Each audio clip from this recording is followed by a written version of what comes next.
Exactly. And the same is true. It's not just in business, also in communication. In communication, there are things that change and things that don't change. The things that change are tools and technology. For example, 50 years ago, we didn't have PowerPoint. Maybe 5 years ago, 10 years ago, we didn't have Zoom, or we are using Riverside. A few years ago, we didn't have Riverside. Just again, 2 or 3 years ago, we didn't have ChatGPT. Now, all of these tools will change.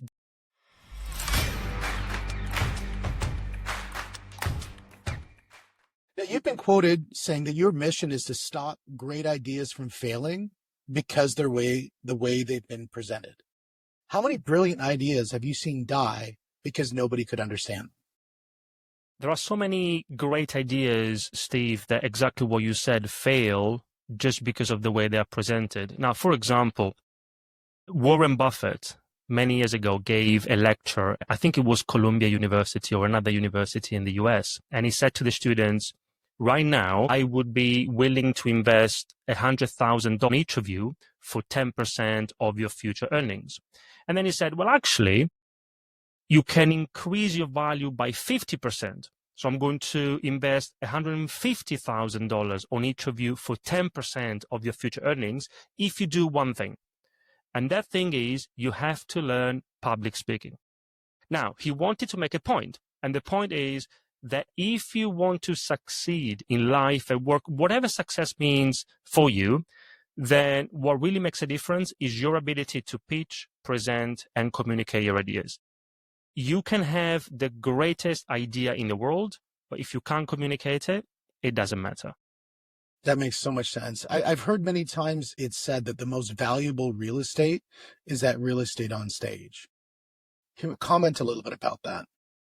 It's very much connected to what we said. Like I'll give you a couple of other examples. If you think about brands and products you like. Now, I remember, Steve, a few weeks ago when we had a chat, we talked about a little bit about the Diary of a CEO, the podcast. And one of the sponsors there is Huel. I don't know if you know the company Huel. They do like food complements, these kind of things. And I'm a client and I like the company. But the reason why I like the company is not just because of their product. Yes, I like the product. So the product, the project, the idea, whatever your context is, of course, that's the basic line, and it has to be solid. But then I also trust them and I like them because of how they show up, because of how they communicate. And it could be on stage.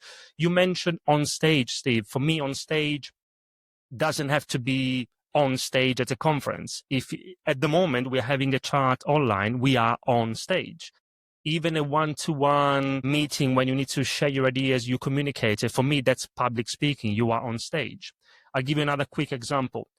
Another company I like is Allbirds. They make shoes. They say that they make the world's most comfortable shoes. Now, I have lots of pairs of their brand. I don't know if they seem comfortable to me.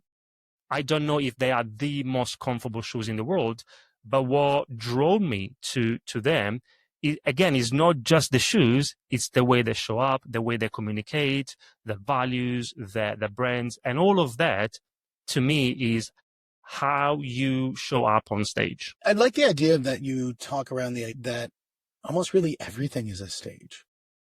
You know, when you're sitting in front of your kids and asking them to, clean their room, you're really on a stage in your living room and you're trying to gather the audience attention. And then you're trying to get the audience emotionally connected to the idea that cleaning your room is a good idea. And then you're trying to get them to action, to actually doing the things and then celebrating as the audience claps as the job gets done. And that's a stage. So how do you get somebody from saying that I can recognize that there's so many points in my life that I'm on stage to not having from that saying that that's important from the moment that they have fear of getting on stage? Principles. The most important thing to make that transition happen is for people to realize that rather than obsessing over tools and technology, and we can talk about these things because they can be useful for you to become a more confident, a more effective communicator, presenter, public speaker. But what really makes a difference are the principles. And when I say principles, I'm referring to things like, okay, do you have a message which is simple for the audience to understand? Is it clear? Is your story clear for them to follow? Is it relevant to them and their needs and the context? Do you have a message which is engaging for the audience? And this is what really makes a difference. Without principles that are at the foundation of your communication, then you are not going to make the transition. And it doesn't matter what tools or technology you use, it's not going to make a difference.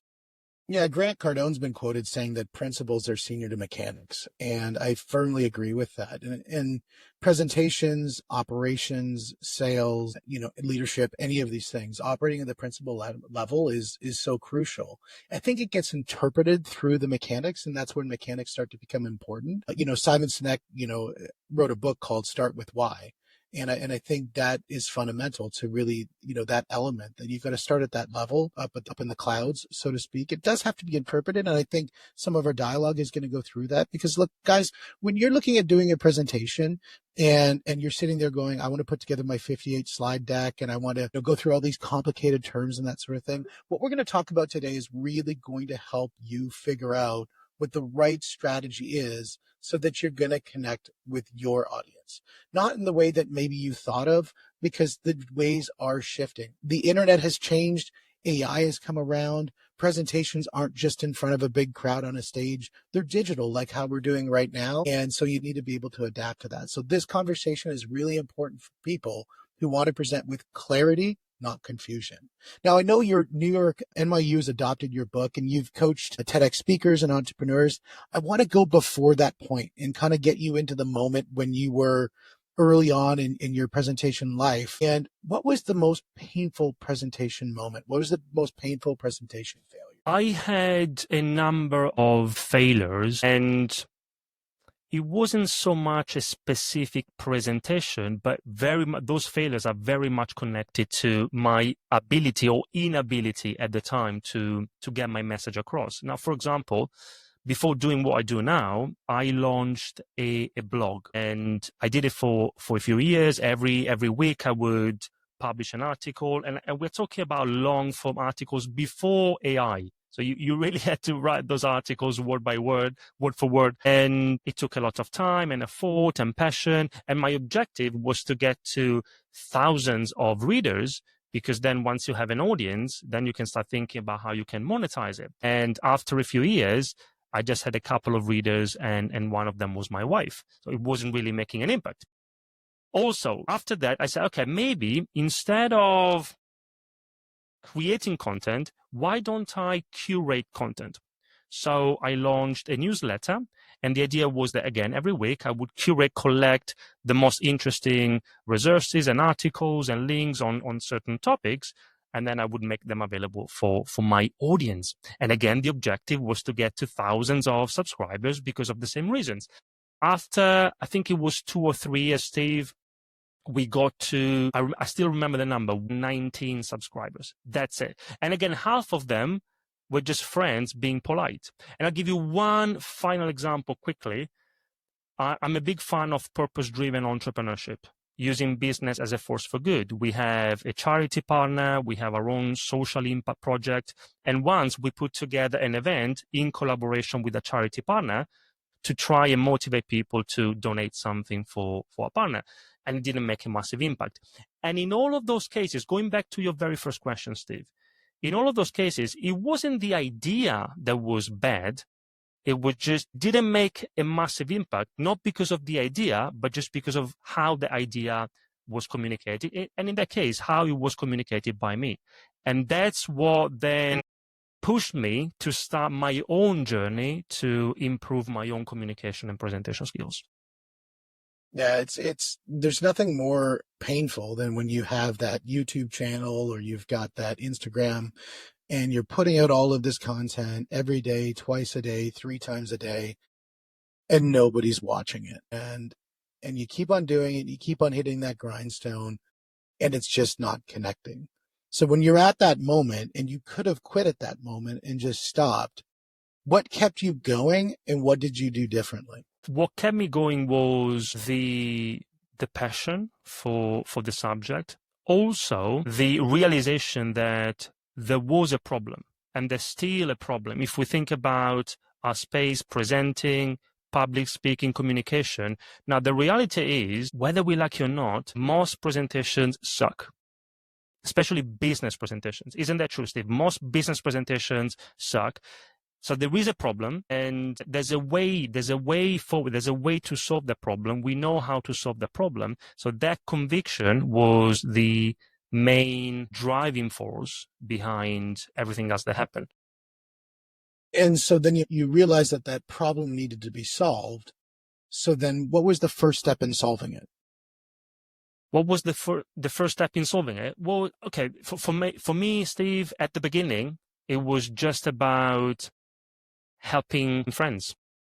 So I just started like this, helping friends, even for free. You have a skill. You can solve a problem. You can help others achieve what they want to go. You can help them go from wherever they are today with their presentation skills to a different level. And again, that's different for each person. And then in a very simple way, you just start helping our friends, and then word of mouth, and then one friend becomes someone else who is willing to do it not just for free, but in a professional way, and just gradually, then, and it's been 15 years now. And so the person that you were that was helping that person for free to the person that you are today, helping people all around the world, you've obviously have grown and transcended to a different level. When you look back to that person at the beginning, what advice would you give to them now? Talking to your early self of you. A business perspective or from a presentation, public speaking perspective? Steve? I'd say from a business perspective first, and then we'll go into the public. From a business perspective, two things. One is start earlier. I could have started earlier, because when I described those projects that failed, I was running those projects while I was working for someone else. And I was working in a sales role in a multinational company. And the reality is that often when you are in those environments, big corporates, then, for example, in my case, I spent 7 years in a sales role, in a business development role, in reality, without making any sales. Because you are not the person who has to have the skill to have a conversation with someone and take them from, oh, we don't know each other, to, yes, let's work together. There's a skill. And this is connected to the second thing. The first thing is start earlier. Rather than working for someone else for 7 years, I could have started earlier. And the other thing is very much connected to what I said, learn how to sell. Because in business, you need to make something and you need to sell something. You need to sell what you make. These are the two key things that you need to be able to do, either yourself or with a team. And whether we like it or not, then if we are not able to sell our ideas, our products, our services, again, it doesn't matter what we make. So learning the craft of handling a successful sales conversation, a successful discovery call, where you are able to, again, start a conversation with someone. That person may or may not know you. If they do know you, maybe they know you online. That's it. And then by the end of the conversation, they say, okay, yes, that's my credit card. Let's work together. That's a skill. Yeah, my fundamental belief is that on the other side of a transaction that is a win-win is exactly what you are looking for as the person providing the service or the products, and the client buying the services or the products. The challenge is it has to be on the other side of that transaction. And the transactions mean they're going from a change of doing whatever they're doing to the state, where they're in a status state, to a new state. And that change is difficult for a lot of people. So to help somebody make decisions is definitely a difficult thing. And when you're on a stage, not on a one-to-one perspective, you're trying to actually influence the change of state from one state to another, from a state of indecision, inaction, to a state of action and state of decision. And what, one of the things that I think you've been quoted is to say less to your audience, because if you say less to your audience will remember more. And why is that?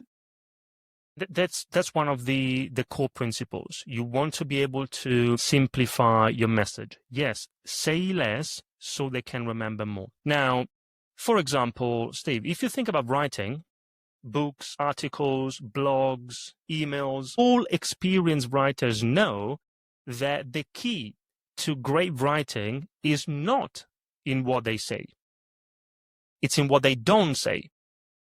The more they remove, the better the book, the better the article, the better the email. And the same is true with your presentations. A very common mistake I see is that often we know so much about a subject and we are also so close to it that we think that everything is important. So we think that we need to communicate everything. Isn't that true? But what we need to do is we need to always put ourselves in the audience's shoes. If everything is important, then nothing is important. If everything is important, then nothing is. Now, I know, Steve, you like quotes. I'll give you a quote. Marc Breton, he used to work as an executive vice president at, a multinational company, great presenter. He always liked to say, I only remember one thing from a pitch or presentation. Just tell me what I need to know. No more. One thing. So this is my invitation for our listeners. What's your one thing? Think about your next presentation. If you were to summarize your next talk or presentation in one message, what would you say? That's the big idea behind your talk. I love that. Jay Papasan wrote a book called The One Thing, which is just an absolutely brilliant book. I read it. Yeah, just magnificent. And, make the one thing the one thing. So why then do you think smart people who should know this struggle so much with the idea of saying less is to create more? And why do they struggle so much with clarity? They do because of one challenge in particular, which is the number one problem in communication, and that's the curse of knowledge. And it's something that the Heath brothers in their fantastic book Made to Stick talked about years ago. And in that book, they give a great example. 1990, a psychology student asked two groups of people to play a game, tappers and listeners. If you were a tapper, you had to tap out rhythms to famous songs on a table. So, Steve, think about very famous songs, but instead of singing the songs, you just had to tap out the rhythm. That's it. If you were a listener, you just had to try and guess the song. That's it. Before the experiment started, the student asked the tappers to estimate how many songs they thought that the listeners would have guessed. And they thought 50%. That was their estimation. Now, in reality, things were very different because the listeners only guessed 2.5% of the songs. 2.5 versus 50. Massive difference. Why? Because if you are a tapper, you have knowledge that the listeners don't have. You have the songs in your head. So for you, those songs are obvious. But if you're a listener, you don't have the knowledge. You don't have the songs in your head. So you do find it very hard to guess them. And this is the number one problem in communication, which happens especially if you have a lot of knowledge, a lot of experience. The number one problem is the curse of knowledge, which means that we find it hard to imagine what it means not knowing what we know. It's our inability to put ourselves in the audience's shoes, and that's why most people fall into that trap. I love the idea of the tapper versus the listener. And I was just, as you were doing it, I was tapping to Easy Come, Easy Go, Will You Let You? And great song, by the way. Yeah. What I realized is I wasn't actually listening to the tapping. I was listening to the song. So if we're going to communicate with the audience, we've got to stop listening to the song in our head and start listening to the tapping. And the tapping is because that's the only thing that they see. And that's the only thing that we should be paying attention to. And to do that, the first step to get to that level of expertise in communication is to understand that it's always their presentation, not yours. The very first step is not to open up PowerPoint. It's not even to think about what you want to communicate. We need to start with them. When you give a presentation, it's their presentation, not yours. Now, think of a presentation as a present. If I want to give you a present, it's your present, not mine. So I need to make sure that I know you so that I can buy something that you like. Presentation is the same thing. Now, for example, there's a story from an expert in leadership, Marie, from Paris. Marie, again, is an expert in leadership, and she was invited by an association in Finland to give a talk about leadership. And she was super excited. It was one of her first international speaking opportunities. So she prepared really well. She knew her message. She told us, Steve, that she had prepared 55 beautiful slides. And also she practiced. So she was ready to go. She flew to Finland the day before the conference, then arrived there on the day half an hour before the audience because she wanted to make sure that she had time to set things up. And when she was about to connect her laptop to the screen, she realized that there was no screen. So a little bit of panic, she went and asked the organizers, assuming that they would say, sorry, Marie, now we're going to fix this for you. What they did instead was they started laughing. So she says, why are you laughing? And they say, look, Marie, you want to show 50 slides, but actually you've been invited to give a talk to the association in Finland of blind people. Now, I know, Steve, it's an extreme example. It sounds like a bad joke, but it happened for real. You see, Marie was very well prepared, apart from one thing. She didn't know her audience. And that's always the foundation for effective presenting, public speaking, communication is to start with the audience. And that's so important. And I think you're absolutely right. Too many people fret about their slides. I know myself, I've been guilty as charged for that 50 slide presentation, and I've gone through it. I've been guilty as charged for, too much information, and yeah, look, you said clarity is not dumbing it down. It's about elevating your message to be heard. I think that's really important. Now, when we look at it, it's really challenging because we get so enticed by this new technologies. I mean, AI tools, there's all these different ways you can do it inside Canva where you click a button and everything gets built out. Is clarity becoming a casualty of convenience right now?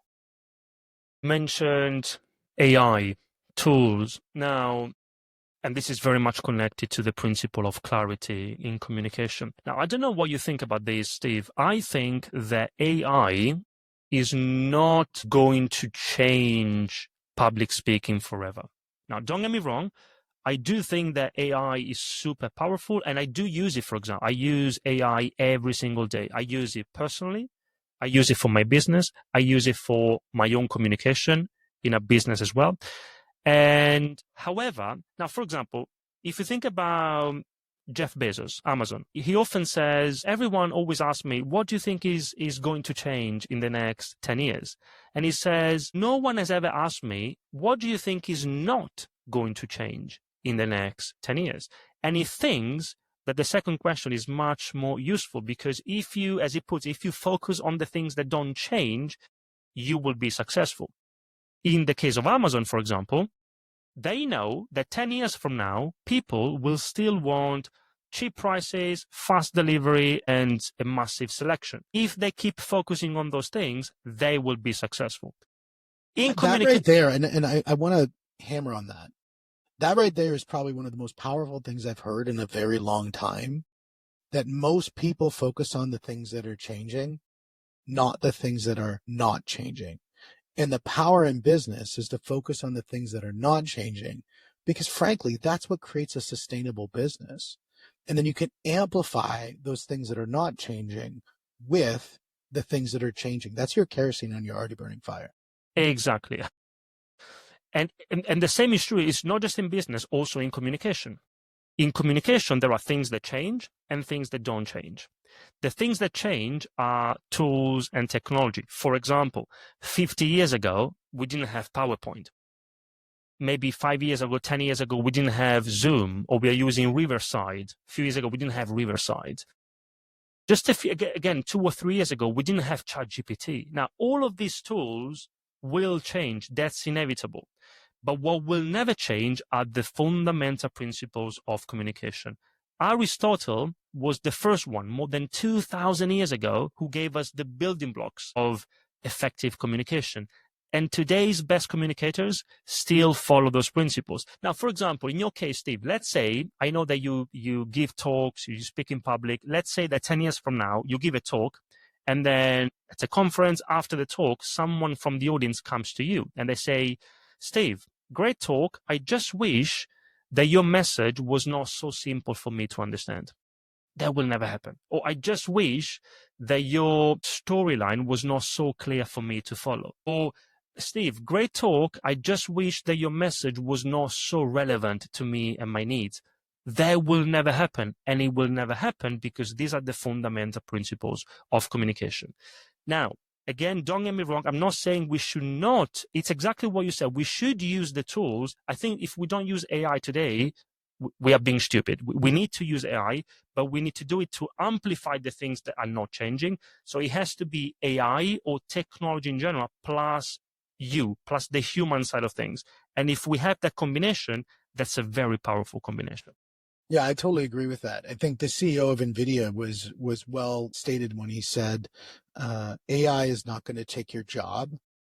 A person enabled by AI will. And I'm going to even take one step further is they already are. Look at this conversation that we had today. We've got two people having a dialogue, but I can tell you a lot of the work that I did for my back-end research to ensure that my knowledge around your book and my knowledge around the content that we're going to talk about, all of that came through an AI enabled process. Because to go and do that kind of level of deep research in the period of time in which I wanted to do it, it would not have been possible without AI. And I'm a huge proponent of AI. But I really do believe as an enabler, as a force to take over tasks that are mundane, as something that can really elevate you as really a co-pilot. I think Dan Martell, who wrote the book Buy Back Your Time, he said, if you're not using AI at least 5 to 15 times a day, you are going to be left behind. And I think that's a fact. I agree 100%. And I was thinking, as you were saying this, I was thinking, am I using AI 15 to 20 times a day? Maybe I am, maybe I'm not. So I need to think about that. Yeah, for sure. But I mean, it's like anything. It's you have to start somewhere and you have to start training. And just like, I think you said there's no such thing as a natural presenter, only people who've practiced by being human on stage. I think that's everything in life. I had a guy this morning at jiu-jitsu. He's a young, strong guy. He dominates in Muay Thai. He does really super well. But when it comes to jiu-jitsu, this old 50-year-old guy is crushing that 23-year-old beast of a human. And it's because I've trained over and over again. And I think most people think that presenting is natural. It's a natural state. It's actually an unnatural state. And I want to try to dig into how do you take somebody who's terrified, who hides behind their slides, hides behind jargon, and gets them to step forward and become their authentic self as a presenter.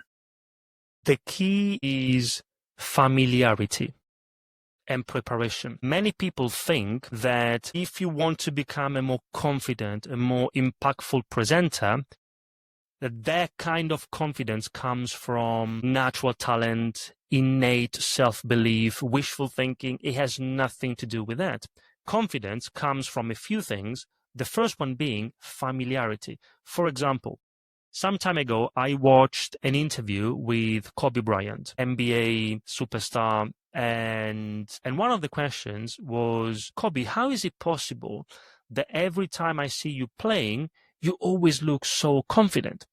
And he said, the only reason why you think I'm confident is because when you see me doing certain things, I've done those things 1,000 times before. It's exactly the same with jiu-jitsu, with your training, Steve. I've done those things 1,000 times before. Confidence comes from familiarity and preparation. And then preparation means not just opening PowerPoint, means, okay, there's a structured way of thinking about presenting. From the very beginning, which is knowing how to analyze the audience, to knowing how to brainstorm to identify your key messages. You also need to be able to craft a clear and engaging storyline from the very beginning, where you want to grab the audience's attention to the very end. Then you've got the illustration side of things. If you want to use a presentation tool and you want to avoid the typical death by PowerPoint. And then at the end, you also need to be able to make a strong connection with the audience. And you do that also with your delivery skills. It's not just what you say, which to me is the most important thing, but it's also how you say it. So there's a structured way of thinking about presenting, and that's how you go from wherever you are today with your public speaking skills to a whole new level. That makes so much sense. And I do, when I have conversations with athletes in jiu-jitsu, that's one of the things that I think is most critical, is understanding that repetition will come out when you're into that moment. It's never about that most fancy, elegant, crazy thing that you can do. It's about really the fundamentals. Because John Danaher was quoted saying, the reason why jiu-jitsu is so powerful in any aspect of somebody's life is because it teaches you how to make decisions under stress. And when you can make decisions under stress without learning anything new, you actually amplify your outcomes. Because when you're at a high degree of stress, you're operating at typically your lowest level of performance. So you can have the same amount of knowledge, and just by reducing your stress level, you're going to access more knowledge that's already within inside you. And that comes through repetition. I mean, this right here is probably my 150th something podcast that I've recorded. I spoke on 42 stages last year. I've done presentations thousands of times, and that makes it so that I'm confident when I'm having a conversation that, and what I'm saying is going to be communicated well. Can I get better? Of course I can. Just like a black belt in jiu-jitsu always says, well, this is the first belt because now I've realized all the things I don't know. As a presenter, you're going to go through the same process. Love the black belt analogy. Yeah, repetition is key. Now, I'll give you my own example. Since 2018, one of the main things we do for us from a business perspective to marketing and to generate leads is a weekly presentation. It's a presentation for prospects. And I've been delivering that presentation every single week, no exception, since 2018. And it's exactly the same presentation. Now, of course, over the years, you change it, you tweak it, you try to improve it because there's always room for improvement. But it's that kind of repetition.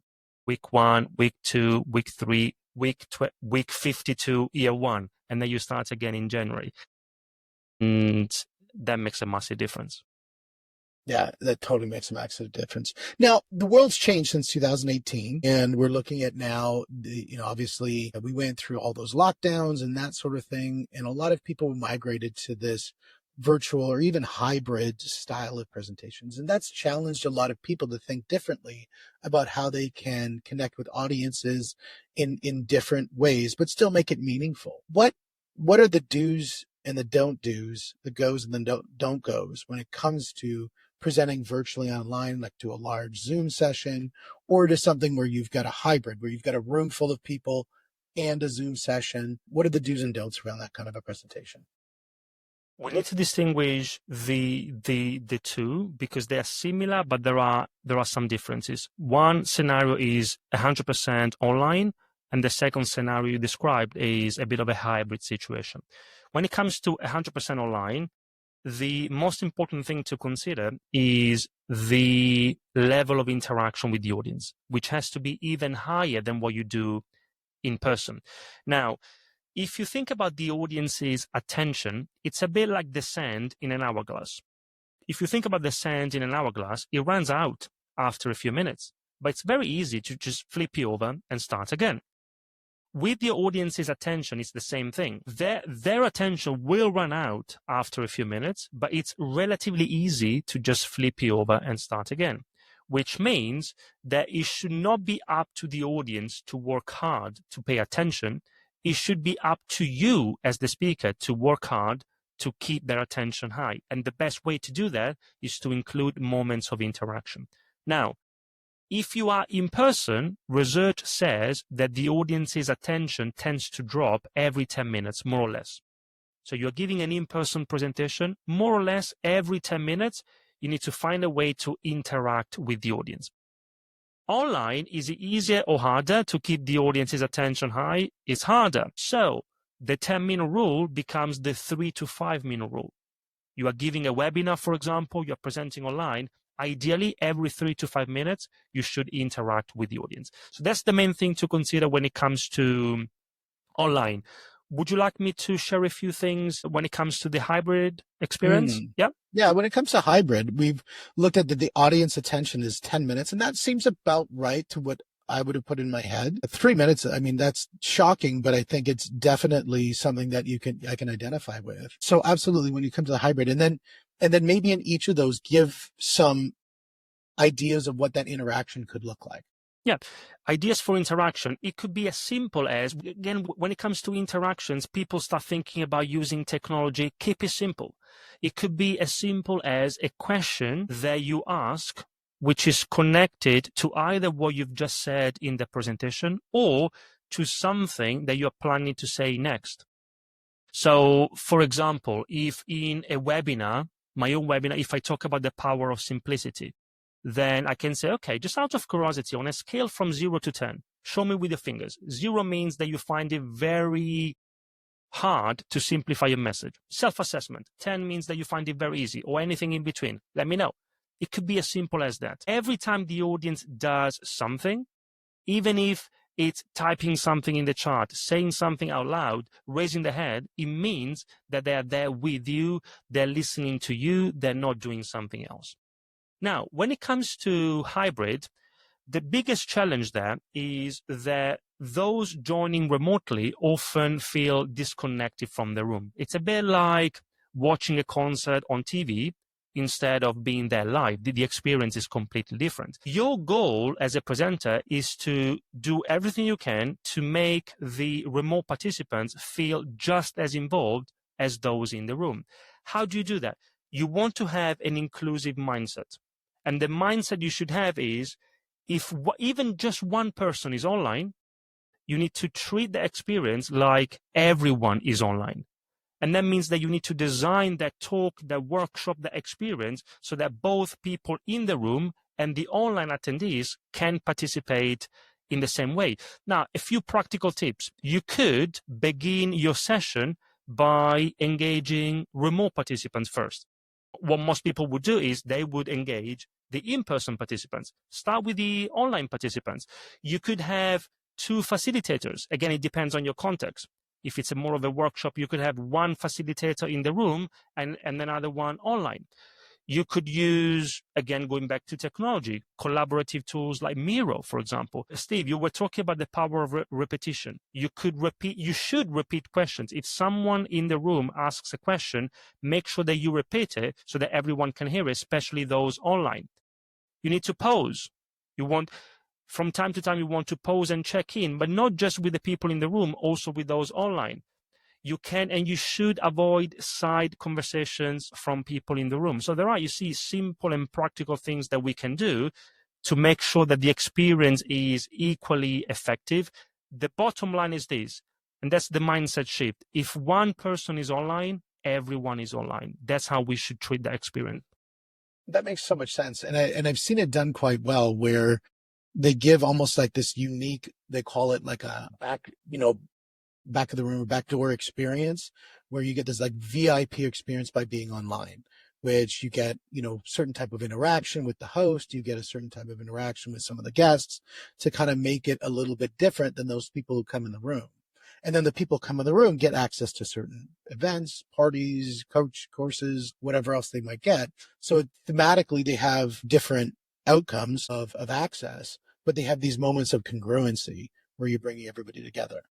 And you see, what you've described is a process where the speaker or the people involved have designed the experience intentionally. And the key is you want to think about it in advance, you want to plan in advance, and everything you do, from the things you say to the things you show to your call to action, whatever your context is, it has to be intentional and it has to be organic and connected to the different contexts, because attending in person and attending online, it's not the same thing, and we should be mindful of that.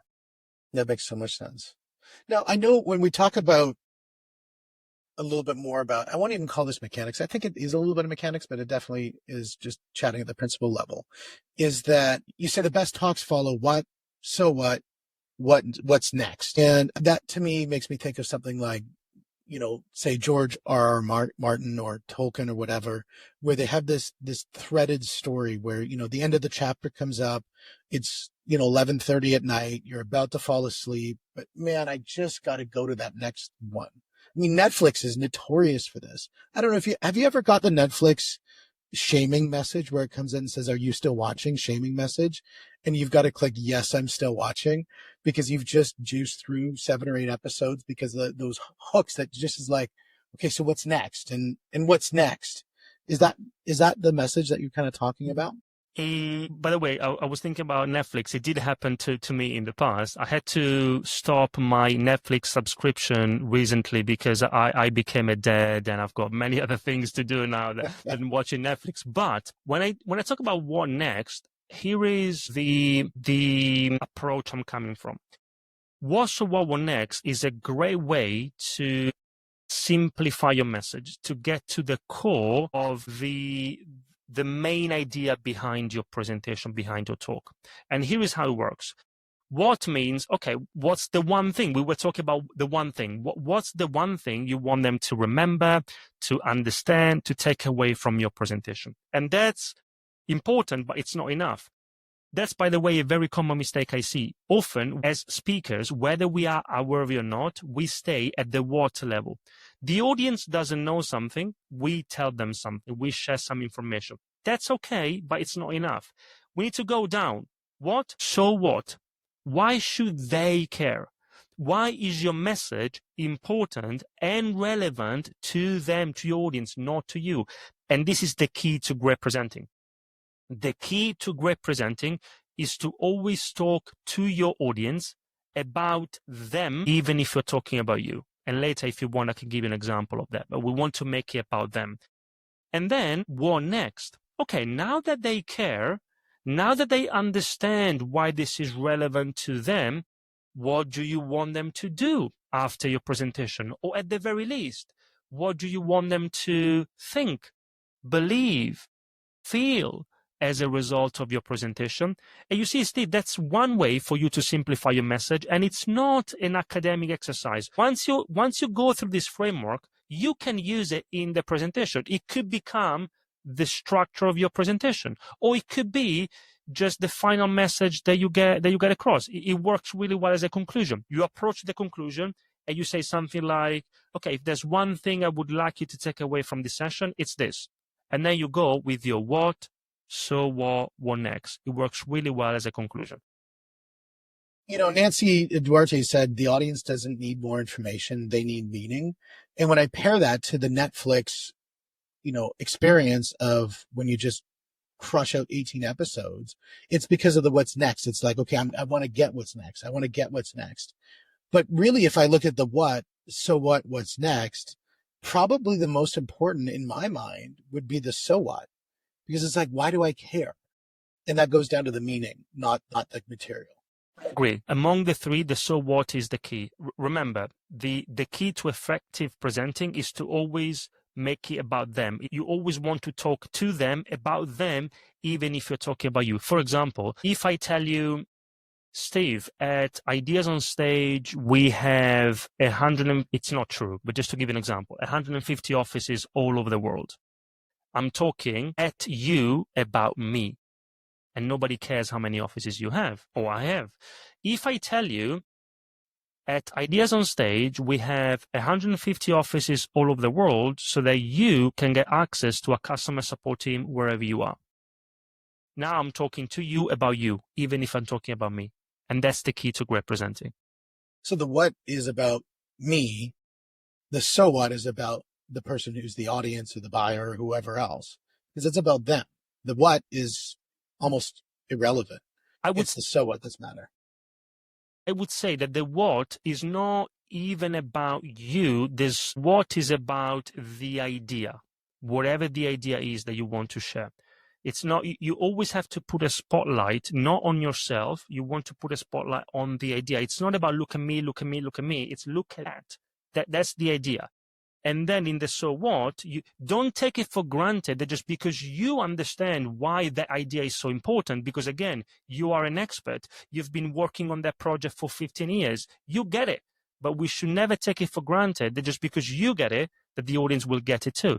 You need to put yourself in their shoes, and you need to make it very clear why their idea, their product, their service, their project is important, is useful for them.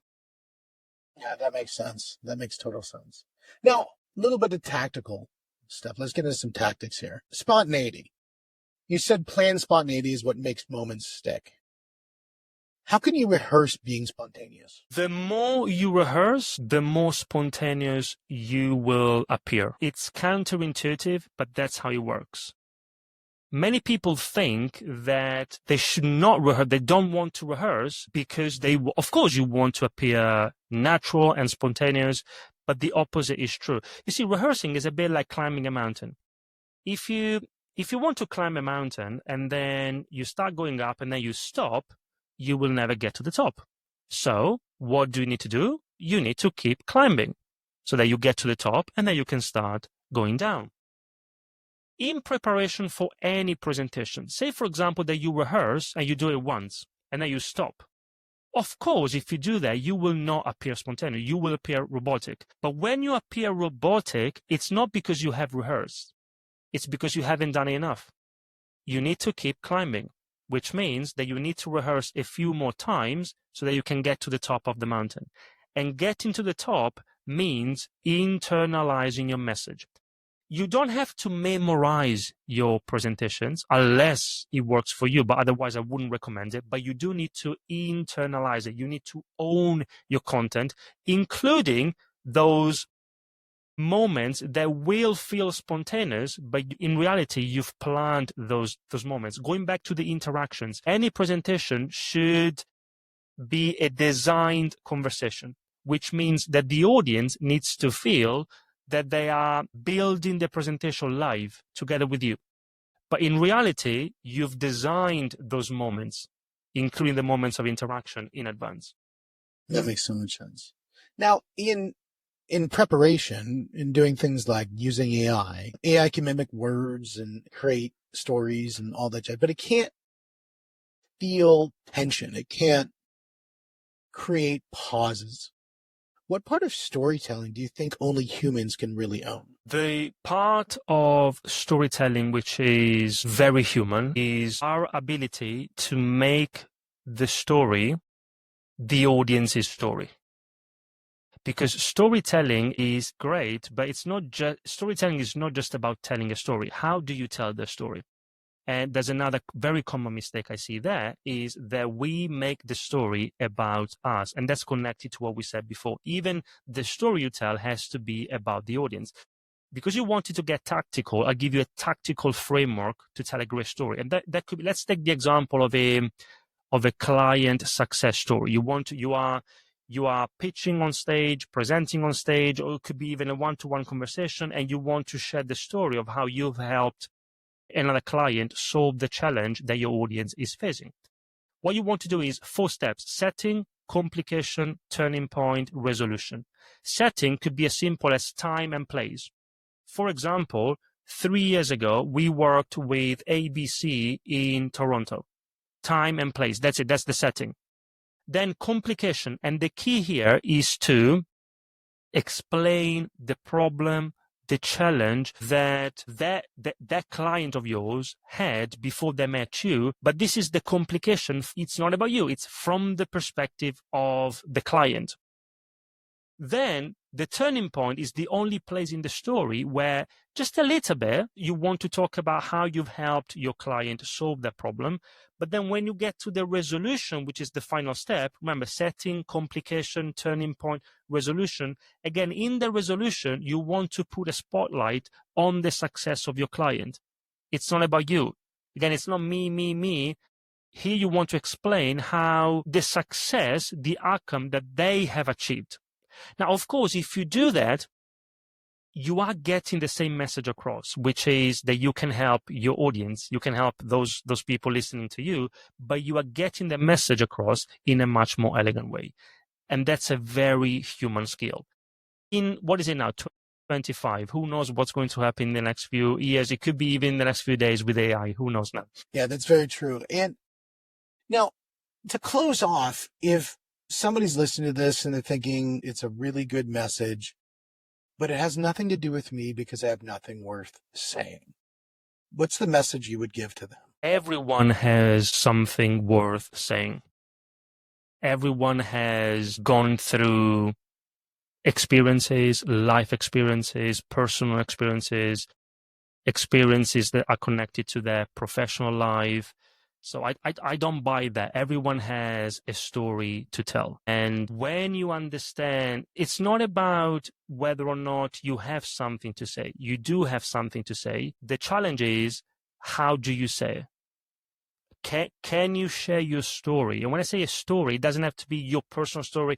Can you share your message? Can you communicate your idea? Whatever the idea is, it could be your own thing, it could be your product, it could be a service, it could be a project, whatever that is, let's call it an idea. Once you understand, and it comes with, it's not just understanding, it's like jiu-jitsu, it comes with repetition, with a lot of practice.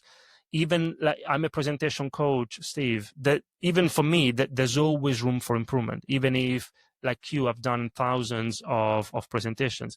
But when you get the understanding and you practice it, and you can see the impact that you can have when you can communicate your ideas, then you can see that it's a game changer. And we go back to the very beginning. In the end, whether you like it or not, whether you are aware of it or not, you can have the greatest idea in the world, but if you can't communicate it, it doesn't matter. Yeah, and I think that's a great thing for anybody to focus on and it doesn't have to be that you're trying to change the world. Maybe you're just trying to change what you're going to have for dinner tonight with your spouse, and how you communicate and how you present yourself and how you help somebody come to the decision that you both win. That is a skill that I think everybody needs to know, because if you can learn that, there's so many things that's inside you right now that isn't being communicated with the world that can be let out, and imagine the wonderful things that can happen. Andrea Pacini, it has been an absolute pleasure having you on the show to talk about presenting. And I think, anybody listening to this who wants to get into action, check him out, because I love his content. I loved his book, and just really dive into it, because your voice, let your voice be a force for good, and let your voice get out there and be heard. Thank you, Steve. The pleasure was mine. Thank you. And guys, this is the money. This is the mindset. This is the mentoring podcast. We'll see you on the next one.